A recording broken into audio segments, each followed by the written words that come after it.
Hello guys, watching to you my YouTube channel.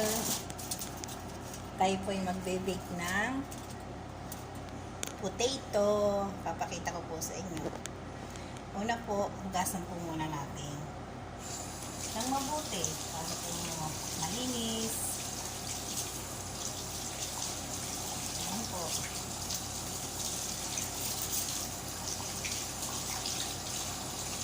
Then, balutin po natin ang foil.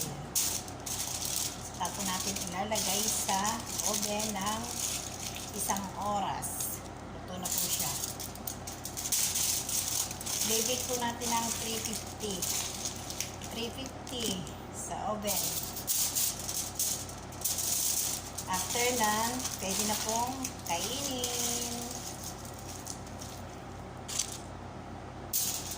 Thank you for watching.